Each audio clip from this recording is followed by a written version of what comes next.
I think a couple of extra other questions that come up on a case like this that I think might be worthwhile to address. One is, how long do you treat?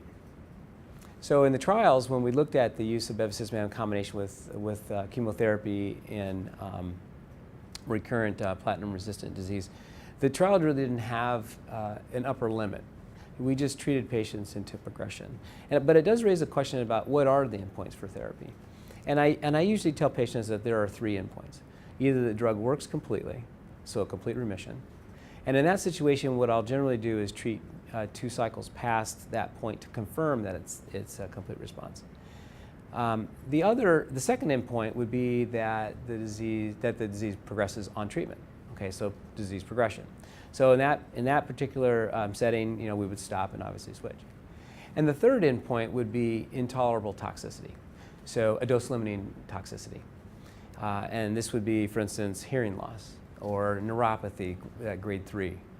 So these would be events that essentially, even if the drug was working, we would have to change. So if it hasn't gone away, it hasn't developed any toxicity that's intolerable, and there's something still there to treat, then those patients can stay on essentially indefinitely, as long as those are kept in mind. And I think the kind of the caveat there is that the toxicity needs to be realistically assessed. So as I mentioned, I think in an earlier segment, sometimes the patients just want to please you, and they won't relate to you the fact that they're having trouble buttoning their shirts. So that's an important element for the completion. Another toxicity, or another concept that comes up that I think is relevant is, if I've used these drugs, are they done? So I think this relates to the former point, as I mentioned, about endpoints. Sometimes what we see in the patients that have been referred to me is that the patients are essentially changing their drugs every cycle because their CA-125 didn't respond, or they're doing it every other cycle when they get their CAT scans because the tumor didn't go away. It didn't get worse, but it didn't go away.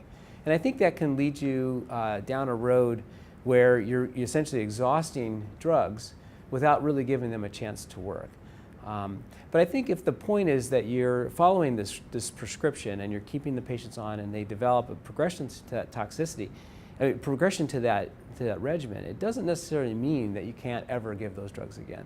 And I think the data are probably clearest with platinum. I know in some of the other segments we've talked about platinum-sensitive disease. Well, platinum-sensitive disease occurs in patients who've had platinum before, and now they're retreating it with platinum. Well, we see a similar thing, a similar aspect that can occur across multiple different treatment settings. And the other one that we see is this use of bevacizumab. So bevacizumab is a monoclonal antibody that targets VEGF. Its primary focus is going to be on the endothelial cells, the vasculature.